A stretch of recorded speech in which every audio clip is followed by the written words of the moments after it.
There's 12,000 on the side. Winston, what do you got? Anything? Yeah, the beer. Okay, show me one. I got lucky, I think. Yeah. What's going on, y'all? Zaki here. On my way right now to play the $60 buy-in, $6,000 guaranteed at my local card room, Win Derby. Very familiar with this card room, and I play there pretty much all the time. And just to give a little bit of context before we kind of go into how this poker tournament goes, very OMC heavy poker room. Lots of old people who just live pretty much across the street, play there all day. They'll play the stupid little tournaments that are like $100 buy-in and $2,000 guaranteed. Little amount of people that buy in. But anyways, just got off of work, so let's see if I can crush this tournament real quick. It's $60 buy-in, $6,000 guaranteed. So up top will be like 1,700 or so. Yeah, let's go ahead and review some of the key hands. And as you can see, we're here at Derby. Just as some daily affirmations to tell yourself when you're playing with these OMCs. Overfold to aggression. Don't bluff if you look young like me, because they just call you down even if you have the absolute stone cold nuts. They really don't care. It's kind of boring because I really want to bluff a lot more, play very aggressive, but it's just what I gotta do if I want to win. It's so boring. It's actually crazy. But yeah.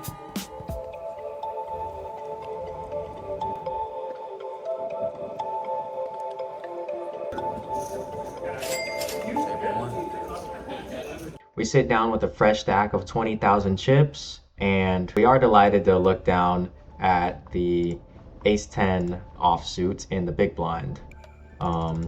So the cutoff here is going to actually go ahead and limp, and the button goes ahead and puts in a small raise to 1,200. The small blind folds and gets out of the way. And here, there's not really a point in raising. I mean, we just sat down. We don't have to do anything too crazy. We have no reads on any opponents, so we just call here, and the cutoff comes along as well. The flop is King 10-9, all offsuit. We have no flush draws, just middle pair here. And I'm gonna be doing a lot of checking here, so I go ahead and check. The cutoff checks as well, and the original raiser goes ahead and puts in a small bet, 1,500, which I call with middle pair. But once it gets to the cutoff, he's really looking like he loves his hand. And he's the type of person to kind of limp everything. One of these older type of people that just limp everything. And he actually raises it to 5,000 here. The button decides to get out of the way, and here I didn't really take too long before folding. I'm not going to continue with Ace-10 on this board, Ace-10 offsuit. So we do just go ahead and fold, and we lose actually a decent amount at the start, but that's no problem. And moving on to the second hand of note, I go ahead and raise up the Ace-8 offsuit from the low jack, and I get a caller, and the big blind calls as well. And just keep in mind, this guy in the hijack, he's probably a middle-aged 42-year-old, 38-year-old Chinese male, and he is a calling station. He will call you with anything at any time. Just keep that in mind. I've played with him before. Anyways, we do actually flop an ace with Ace Jack 9. There's a flush draw out there. And on this board, I am out of position. There's two people left to act behind me. And this Chinese guy is definitely the stabby type. So I do go ahead and check to him. And who would have guessed, he does stab for a 2,500. I like doing this kind of just to see where I'm at and see the hand strength of all of these people, because if they call after him, then I can kind of start to assume what type of hands they have. But thankfully they do both fold, and I go ahead and make the call here as well. And when the turn is the king of diamonds, some of his bluffs do kind of get here, or just like he makes random two pairs, or just random stuff. It's not really a good card. I do go ahead and check it to him, and he checks it back, which is very good. And the river brings in a 7 of diamonds, so it's a relative brick. what gets there? 8-10. It's a pretty big brick. I guess he could have 8-10, but if he has 8-10, he can have my money. I technically do have the fake blocker with the 8. But I go ahead and actually lead here because I think I can get some good value from some single pair type holdings, a jack that's going to call me, a 9, a king, anything. And I go ahead and bet 5,000, and the Chinese guy doesn't take too long before just calling me. And like I said, these guys, they'll call me down just because I'm young. This guy calls in general. It doesn't matter who you are. But I do show the ace 8, and he goes, okay, good. And it didn't seem like he had an ace. I think he might have just had a jack. But we do take in this pot, so that is very nice. Now this hand is an absolute insane hand, and you'll definitely kind of see what I mean by the types of players that show up to this card room and play. And it's all going to start with us in the big blind again. I started to see that this is kind of like my infamous spot. I get into a lot of pots when I'm in the big blind. Like, I only get good hands when I'm in big blind. Anyways, the Chinese guy on my left, the stack size is accurate for him. He does have like around 52,000 and I have 16,000. He goes ahead and raises it up a little over the 3x because it's 300, 500, raises it to 1,700. And it goes fold, fold, fold, call, and the small blind calls. And you know, when I look down at my cards here, I'm loving life. I'm obviously going to put in a 3-bet. I am at 16,000 stack size. And I guess this could kind of be considered small, but I do go ahead and raise to 7,700. And he just rips it. He just rips it all in. And the hijack goes ahead and folds. The small blind folds as well. And of course, I'm never folding here. I'm not 3-betting to fold ace king ever. Unless I'm like 200 big blinds deep. But anyways, I call, and this guy turns over 5 deuce offsuit. 5 deuce offsuit. And he goes, 5 deuce offsuit lucky is his lucky hand. And I'm just like, there's no way this guy's about to beat me. And here comes the flop. This is how it ends up. And we flop the ace. So I'm technically not safe here because he still can hit a 4. The turn brings in a 5, so it gives him a pair. Honestly, even more outs.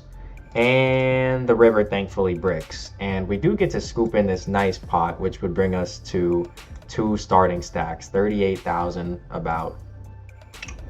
After a couple more hands, I do pick up the ace 3 of diamonds. So a very nice hand, especially where I am in the low jack.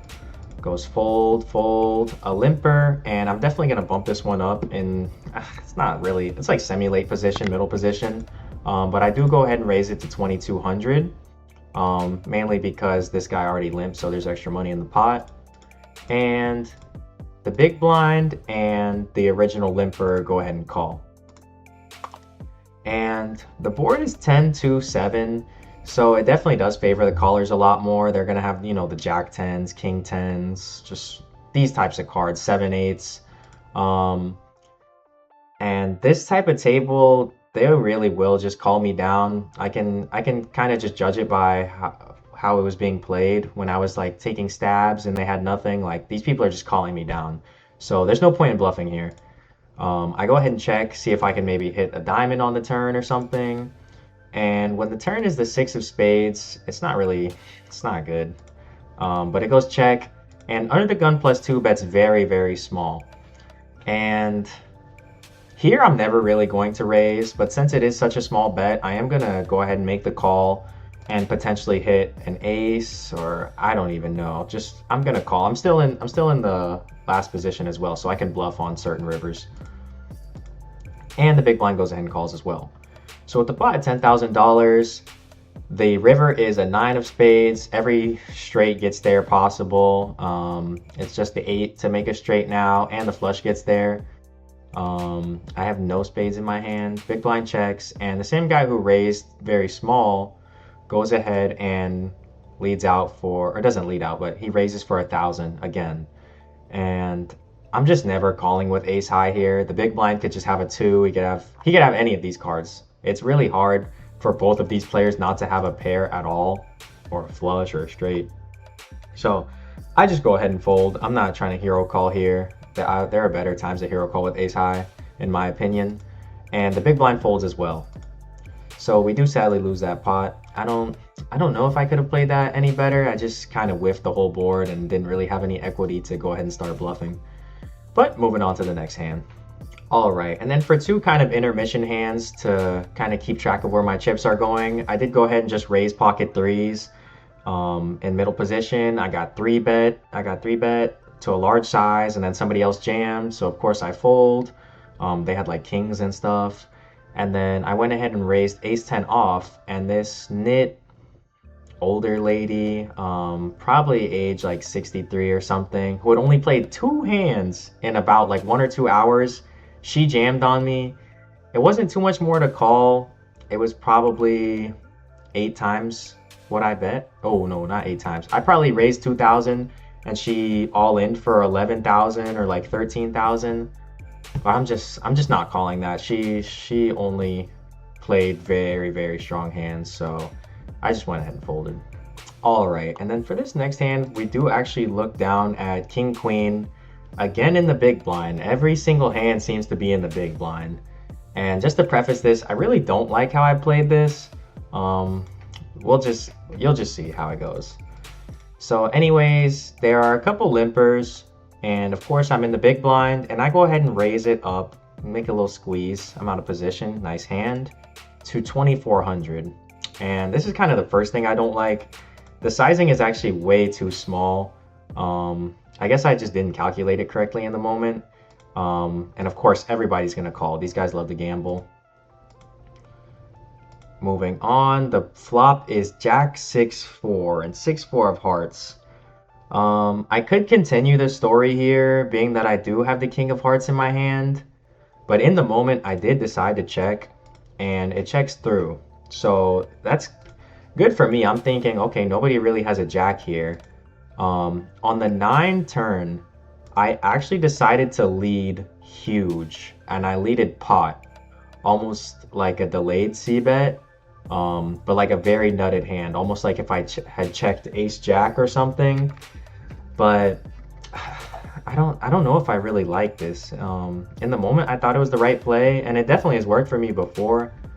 But I do end up getting called by this guy, this old guy, who I don't really know how he plays. To my knowledge, he's a nit, so if he's calling me here, he's not folding any river. So I'm not deciding to blast on this river, which is a 3 of diamonds. And I go ahead and check, and he snap checks it back. And he says, I missed. So I'm like, okay, what do you have? And he turns over 5-3 of clubs. So he had called with the open ender. I completely understand. And then just rivered the pair. So, I mean, props to you. I played that hand pretty badly, in my opinion. Just move on. We just move on. We push it. And then moving on to a hand where I'm in the cutoff with pocket 9s. The under the guns all fold, and my friend Winston, this old, very old, like African gentleman, very deep accent, he just rips it. And when he ripped it, I thought he only had 13,000, 12,000.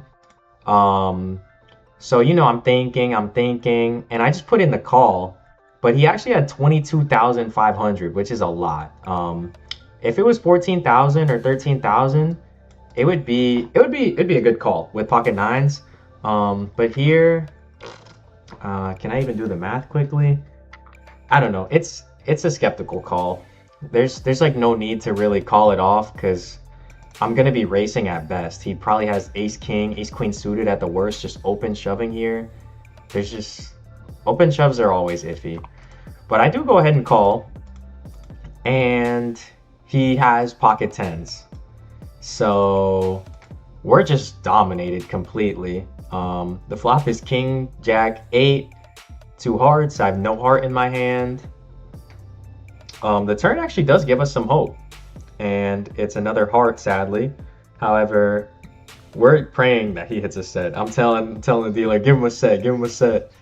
But you know, the river of course breaks out for me, and the best hand does win, and he hits the unnecessary flush as well. So Nice for him, my dog Winston, and we move on to the next hand. Alrighty, for this next hand, we are starting out with 16,000 chips with a 1,000 big blind after Winston just doubled up off of us with the 10s versus the 9s. So we do have 16 big blinds, just keep that in mind. Under the gun 1 limps, under the gun 2 limps. I go ahead and limp as well. It's a very passive table. And since it is a passive table, you know, I'm gonna go ahead and limp. The button limps as well, and the big blind checks. So all good stuff. I love to go Jack 9 multi-way, you know, maybe hit some crazy 2-pair or something like that. And the board is 9-8-8. 5 ways, somebody could easily have an 8. It's not super easy, but they definitely could. So there's 3 checks before me, and I really don't like checking this. I can get a lot of value from open-enders, you know, Jack 10s, 10 7s, you know, straight draws, things like that, that really would love a check back. So I'd go ahead and lead out kind of 1/3 pot. I bet 2,000 into the pot of 6,500. Then again, since I'm so short and I hit this 9, even if somebody jams on me, I might call honestly, because this pair is just so good. I'm just so short at this point, 13 big blinds, and I have top pair. Anyways, we get 3 folders and under the gun +2 calls. So in my mind, what could he have? What is he really calling here with? Open-enders, maybe an 8, maybe a 9. And the turn is a queen of clubs. He goes ahead and checks it as well. And here I do go ahead and put out another bet for 3,500. Jack 10 does honestly complete, and I kind of just wanted to keep the pressure on to kind of say I do have an 8 and see where I was, because if somebody had an 8 here, they're raising me all in on this turn. A lot of people, you know, turn raises are very underbluffed, and I think that this guy would raise me all in on the turn if he had an 8. But he goes ahead and calls. And the river is beautiful. We love to see this 10 because I just have a straight now. So if he was slow playing an 8, then I should beat him unless he has 8-10. And when he goes ahead and checks it to me, I have half a pot bet left behind and a straight. If he has Jack King, then again, I say it for situations like this. Like, you can have my money if you're just like floating and get lucky with these random hands. So I put him all in and he folds. He does actually tank for a while, but he does fold. So we pick up a pretty nice pot. Alrighty. For the next hand of note, we're in the big blind. Who would have guessed? Not me. And under the gun +2 goes ahead and min raises it. We're still at 1,000 big blind. And I think I am back to like 16,000 in my stack. And we have queen 10 of clubs. So we could just go all in here, to be honest. But this lady was the lady I folded my ace 10 to. This is her 3rd hand she's played in about 2 hours. So she's really just gonna snap me off. And queen 10, I mean, it's suited, but if she has an ace, like, I'm dominated. So I do just go ahead and call. Why not? Oh, I'm never folding. And the flop is king, king, queen. So here, I'm ready to put all my money in. It's kind of similar to that 9-8-8 situation. Like, we're so short stack. It's kind of hard for her to have a king here. I go ahead and check to her. Still, she is the pre-flop raiser. And she bets 2,000 again, so same as her raise. And I go ahead and make the smooth call. And when the turn is a brick, I actually go ahead and lead out here, because in my opinion, she could have a king here, and she could have a queen as well, but she could just have like a lot of ace jack, ace 10, even 10 jack, just hands like that. So I go ahead and lead for 3,500, kind of a feeler bet. And she goes ahead and makes the smooth call. And when she does this, I'm actually thinking that I have the best hand a lot of the time, and that I would be kind of raised here since I'm so short if she had anything better. going to a river. It is the jack. So I really don't like this river at all. And the flush gets there. The straight gets there, the flush gets there. And I go ahead and check to her, and she puts me all in. And in this situation, like when everything gets there and her player type, I am definitely going to overfold here. And just to sum it up and kind of keep things a little quick, I do go ahead and fold, and she just shows King Jack. Like she just has the nuts here. Um, it's kind of disgusting, but I'm glad I folded because I'm glad I folded, and I'm glad she didn't raise me on the flop because I would have got all my money in and just lost instantly. Alrighty. And now we have the pocket fours. We go ahead and limp here actually. Looking to maybe limp jam or just limp and kind of set mine. But we do decide to limp here. And we get called from 3 other spots. Or I guess checked in the big blind, but we get called. And what do you think the flop really is gonna be? Well, bang! It's 4 Jack 4. So this is my first time ever flopping quads. Of course we're going to check. We're out of position. I check every time here pretty much. Unless I was just bluffing. And it goes check, check, check, check. And I'm really sad to see that. I'm really hoping somebody has a jack that they're going to hold on to with their whole life.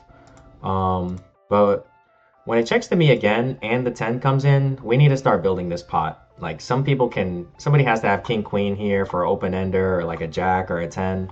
So we go ahead and lead small. We lead 2,000 into the pot of 8,000. And we get called by that knit old lady. All respect to her. But she calls us and the other 2 fold. So it's kind of annoying. I really do want more callers in this spot.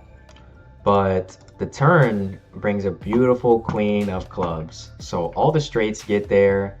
You know, they can have some nice 2 pairs, 10 queen, queen jack, anything like that. King 9, ace king wouldn't be in this limped pot. So here, I really don't want to check back or check and have her check back, because if she doesn't have anything, she is just going to check back. If she has something weak, she's not really like going to thin value bet or anything like that. Very passive player. So I go ahead and do the betting myself. And I don't want to scare her away too much because I don't really think she has anything strong. I think she just has a weak pair. And I go ahead and bet 1/3 of the pot. 4,000 into a pot of 12,000. She tanks, tanks, tanks. And like I said, these people call me down light. On this crazy board, she calls me with just a 10. I guess it is hard to make a pair, but like she's calling me down with 3rd pair. I really like my sizing because I kind of targeted her perfectly. Unfortunately, she didn't have anything better, and we could just tell by the way that the hand was played. But you know, it's lovely to have quads. It really is. This is my first quads I hit in a long time. I think the last time I hit quads or a high hand at all was last year. So it's been a while. And we go ahead and scoop this pot. And just to go over a quick hand, where I had ace jack offsuit from the small blind, it folded around to the button.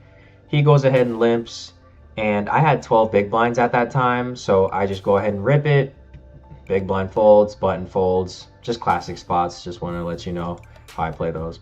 Riding that momentum from the quads, we go ahead and look down at ace king, and this time somehow we're not in the big blind, but we're under the gun. And you know, here I'm going to raise. I raised to 3,500 off of a 1,000, 1,500 big blind, and I had, I think, 33,000 to start in my stack.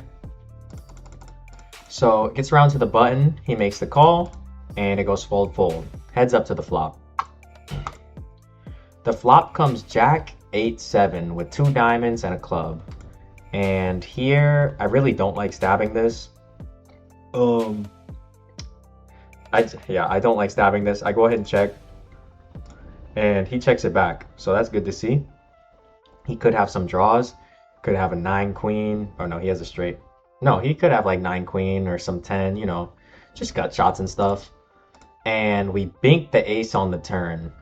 So here when it's a double flush draw and it's a pretty wet board, he could just be sitting here with 2 pair. I mean, he wouldn't check back 2 pair, but this does hit his range a lot, this Jack 8-7 and these suits. So we go ahead and fire out here. Pot's 11,000. We go ahead and bet small.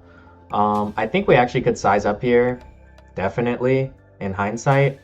I must have not been too aware of the pot, but he goes ahead and makes the call for 3,000. And with 17,000 in the middle, the river is a king. So Queen 10 does get there for the straight.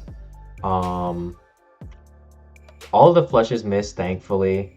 And he could hopefully have maybe a Jack King, King 8, King 7. Just some hand that hits some crazy 2-pair or something. I'm really not scared of any monsters under the bed here. If he had put me all in, I mean, if I bet he put me all in, it's a different story. But I go ahead and just raise it to 15,000. A big, not bluffy sizing. It's really showing that I have something, but I kind of want to target his 2 pairs if he has any here. Just because I'm a cooler his 2 pairs. I've top 2 here. So I go ahead and bet this. He thinks for a while, or not a while, he thinks for a little minute, and then he folds. It didn't really seem like he had anything here. I guess if I bet super small, I could have extracted some value, but I do like this bet sizing on this board. All right, and truth be told, we look down at the Cowboys under the gun. This is my favorite spot to have any of these super strong pocket pairs. And you know what I do? I raise 2 big blinds exactly, and I love doing this. So I go ahead and raise to 3,000 with a 1,500 big blind. And this kind of younger guy, like 28, 27, you know, chill guy, he actually 3-bets me. And this might be the first 3-bet at the table so far. So I'm happy about this. You know, we're never scared of aces here. We're never folding kings. And the button goes ahead and makes the cold call. That's the guy who I just played a hand against when I had the ace-king top 2 pair. And when it gets back to me, I do have 56,000 in my stack, and I'm never calling here, like just calling. But what size could I really raise to? Like 3-bet to? Like 35,000, 40,000? It just doesn't make sense. And these people call me down light. They love to gamble. So you know what I do? I ship it. I shipped 59,500 in the middle, and this guy is kind of in the tank. He's thinking. I know I have the best hand against this guy right now. He's thinking, and makes the call. And when it gets to this guy on the button, this older gentleman, he is actually in the tank for a good 4 to 5 minutes. He's about to fold. He's like pushing his cards, and then he picks them back up. He's pushing his cards, looking at them. He's like tapping on the table. He's saying he knows he's behind, and he calls. The hijack ends up showing ace king, and the button has pocket 7s. We got him dominated. Let's see the run out. Wow. 1 ace. 7. Window. Okay. Full house in the window. No, you can do it. You can do it. Oh, wow. I think it's 6 more thousand on the side. So it's 12,000. So after we get coolered by those 7s when we had kings, we go ahead and just shove the next hand. We had, I think, 2 big blinds left, and I had 5-4 offsuit. It would have been a quadruple up if we hit, but these guys got me dominated.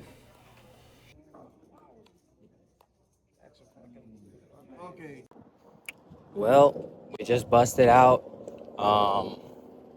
Unfortunately, in poker, you just got to win them flips, and my kings got cracked by 7s to put me down to 3 big blinds.